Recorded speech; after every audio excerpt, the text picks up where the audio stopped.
आजच्या DWP सेशनमध्ये guys daily answer writing practice सेशनमध्ये आय वेलकम यू. आणि आज आपण काय डिस्कस करणार आहोत, GS1चा क्वेश्चन जो आहे ग्लोबलायझेशन आणि त्याचा impact on social structure. So हा व्हिडिओ तुम्हाला फार हेल्प करणार आहे, बिलीव्ह मी, कारण इथे तुम्हाला काहीतरी नवीन ट्रिक्स, नवीन आयडियाज, आन्सर कसा अप्रोच करायचा आहे आणि एव्हरेजपेक्षा जास्त कसे मार्क्स घ्यायचे आपल्याला, है ना. सो त्याची आपण स्ट्रॅटेजी डिस्कस करणार आहोत. क्वेश्चन आहे बघा, क्वेश्चन आहे what is globalization. Watch this video till the end. नवीन 100% गोष्ट भेटेल. नोट आणि पेन आणि पेपर सोबत घेऊन बसा. What is globalization? Discuss its impact on the social structure of India. Okay, so clear question विचारतो की जागतिकीकरण म्हणजे काय आणि भारताच्या सामाजिक संरचनेवर त्याचा किती प्रभाव किंवा कसा प्रभाव झालाय. मग डिमांड बघा सगळ्यात इम्पॉर्टंट असते, ॲज यू नो इट वेल, की क्वेश्चन डिमांड ही फॉरमोस्ट आहे. तुमचा आन्सर इथे स्ट्रक झालं पाहिजे. तुम्ही जर का इथे इथे इथे आन्सर करताय, मॅक्झिमम मार्क्स नाही भेटणार. त्यामुळे लक्षात ठेवा, हा आहे जिथे आपल्याला ऍक्च्युअल फोकस करायचा आहे, जो डिमांड आहे. मग डिमांड काय आहे? दोन डिमांड आहे. एक आहे व्हॉट इज ग्लोबलायझेशन, ठीक आहे, व्हॉट इज ग्लोबलायझेशन त्याला आन्सर करायचं आहे. आणि सेकंड याचा की इम्पॅक्ट काय होतोय ऑन सोशल स्ट्रक्चर, ठीक आहे, की सोशल स्ट्रक्चरवर कसा इन्फ्लुएन्स होतोय ऑफ ग्लोबलायझेशन. मध्ये दोन गोष्टी तुम्हाला करायच्या आहे. ग्लोबलायझेशनसाठी तुमच्याकडे असतील 50 वर्ड्स ऑलमोस्ट, आणि इथे तुमच्याकडे असेल 70-80 वर्ड्स, कारण थोडासा इलॅबोरेटिव्ह असेल म्हणून. ओके, सो आपला 150 वर्डचा जर आन्सर असेल तर 20-25 वर्ड इंट्रोडक्शन, 100 वर्ड्स बॉडी आणि 20 वर्ड्स कन्क्लुजन. ठीक आहे, सो ओव्हरऑल 150 वर्डचा आपला बॅलन्स होऊन जाईल. मग आता इंट्रोडक्शन काहीच विचार करायची गरज नाहीये, कारण स्ट्रेट आणि क्लिअर आहे.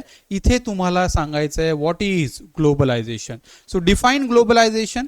That is simply, according to IMF or according to any other body you can mention, that it is a free flow of ideas, capital, labor from one place to another without having any restrictions.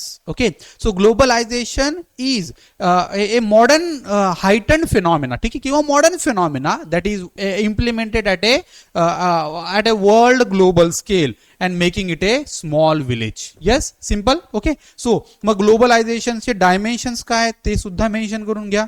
Globalisation चे dimensions आहे जिथे तुम्ही labour किंवा human म्हणा more appropriate, ठीक आहे, capital, innovation, ideas, ठीक आहे, याचं काय फ्री फ्लो होतोय. That is what the globalisation is. And globalisation याचे काही बेनिफिट्स आहेत, ठीक आहे, वर्ल्ड अक्रॉस ग्लोबलायझेशनचे काही बेनिफिट्स आहे. मग ते बेनिफिट्स एन्श्योर करा का, कारण पुढे आपण मग काही पॉझिटिव्ह आणि निगेटिव्ह आस्पेक्ट डिस्कस करणार आहोत ग्लोबलायझेशनचे, म्हणून बेनिफिट. मग ग्लोबलायझेशनने काय केलं आहे की तुम्हाला एम्प्लॉयमेंट प्रोव्हाइड केला आहे, MNC झाला आहे, त्याच्यामुळे तुमचे चॉईसेस वाढले आहेत, त्याच्यामुळे विमेन एम्पॉवरमेंट झालं आहे, पॉलिटिकल एम्पॉवरमेंट झालं आहे, कारण अवेअरनेस वाढला आहे, कम्युनिकेशन वाढलं आहे, किती इझिली आपण कम्युनिकेट करतो विथ समवन एल्स, है ना. सो मग हे काही याचे बेनिफिट्स. अजून फॉरेन एक्सचेंज वाढला आहे, इन्व्हेस्टमेंट वाढली, खूप सारे अँगल तुम्ही इथे ऍड करू शकता. ठीक आहे, पण याला फोकस जास्त नाही करायचं, कारण ही ऍक्च्युअल डिमांड नाही. मग मेन बॉडीमध्ये काय करणार आपण, बॉडीमध्ये आपण लिहिणार की ग्लोबलायझेशन कसा बेनिफिट करतोय, ठीक आहे, कसा इन्फ्लुएन्स करतोय. फॅमिली स्ट्रक्चरमध्ये बघा, न्यूक्लिअर फॅमिली. येस, ग्लोबलायझेशनने आपली जी ट्रेडिशनल फॅमिली, जॉईंट फॅमिली होती, त्याचं स्ट्रक्चर चेंज केलंय आणि न्यूक्लिअर फॅमिली किंवा डिंग कपल वाढवलंय. डिंग काय, डबल इन्कम नो चाइल्ड, म्हणजे मेट्रो सिटीजमध्ये दोन्ही कपल म्हणजे मेंबर्स कपल वर्क करतायत, ठीक आहे, बट चाइल्ड बिअरिंग कॅपॅसिटी नाही किंवा त्यांना चाइल्ड नाही पाहिजे, राईट. मग ज्याला म्हणणार आपण डिंक. त्याच्यानंतर रोल ऑफ विमेन काय झालाय, एनहॅन्स झालाय, एम्पॉवर झालाय. विमेनचं पॉलिटिकल पार्टिसिपेशन, विमेनचं लेबर फोर्स पार्टिसिपेशन 30% आहे, ठीक आहे. विमेनला ऍक्टिव्हली पार्टिसिपेट करता येईल इलेक्शन्स अँड ऑल दिस. बिहारचे इलेक्शन बघा, इथे तुम्ही ऍड करू शकता as an example. Emotional bonding and connect.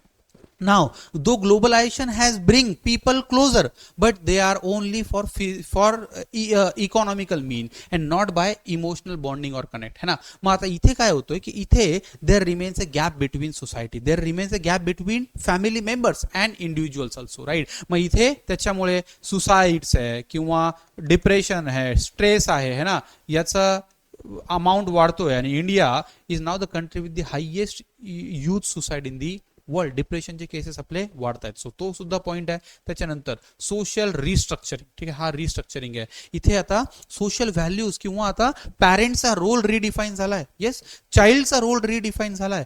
पेरेंटिंगचे means change झाले आणि those are all due to globalization itself. Yes, तो सोशल रिस्ट्रक्चरिंग झालंय. रिलेटिव्ह, डिस्टंट रिलेटिव्ह यांच्याशी रिलेशन्स आपले चेंज झाले. मॅरेज, इथे तुम्ही एक्झाम्पल देऊ शकता. मॅरेज आधी मॅरेज 5 दिवसाची व्हायची आहे ना, आता हार्डली 1 डेज और फ्यू आवर्स, कधी कधी तर ती पण आहे ना, रजिस्टर मॅरेज पण असू शकते. सो कल्चरल व्हॅल्यूज तुमच्या चेंज झाल्या. येस, कल्चरल व्हॅल्यूज, मग तुम्ही आधी सीझन वाईज तुमच्याकडे फूड्स असायचे, कुझिन्स असायचे, ठीक आहे, सेलिब्रेशन्स असायचे, फेस्टिवल्स असायचे.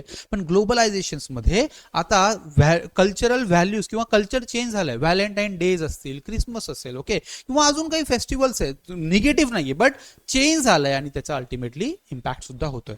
कन्झ्युमॅरिझम वाढलाय. येस, की globalization has created employment but equally consumerism वाढलाय. म्हणजे तुम्हाला आता आयफोन पाहिजे, नवीन लॉन्च झालाय, 17 पाहिजे, प्रो तर प्रो पाहिजे, त्याच्यानंतर एसी, रेफ्रिजरेटर, कार, बंगलो. मग हे शो ऑफ जो कल्चर आहे तो इथे वाढलाय आणि त्याच्यामुळे त्यांनी FOMO, fear of missing out, ही सुद्धा टेंडन्सी क्रिएट केली. ग्लोबलायझेशनचा हा एक आउटकम आहे, लक्षात ठेवा. ओके, त्याच्यानंतर urbanisation and society. Okay, urbanisation and society, इथे काय की सोसायटी ही जी आहे किंवा अर्बन सोसायटी, मग अर्बनायझेशनमुळे सोसायटीमध्ये कास्ट बेस्ड डिस्क्रिमिनेशन कमी झालंय, रिलीजन बेस्ड डिस्क्रिमिनेशन कमी झालंय, सोशल बॉन्डिंग कनेक्ट झाली आहे. बट सोबत मग ग्लोबलायझेशनचा अदरवाईज इम्पॅक्ट पण झाला आहे की हे लोक दुसऱ्या वेने इकॉनॉमिक रिफ्ट वाढली आहे. रिच आणि पुअरचा गॅप फार जास्त वाढलाय, रिसोर्सेसचं एक्सप्लॉयटेशन्स वाढलंय आणि म्हणून ग्लोबलायझेशनने सोसायटीचं ओव्हरऑल स्ट्रक्चर सुद्धा चेंज केलंय, अफेक्ट केलंय. येस, बघा किती डायमेन्शन्स मध्ये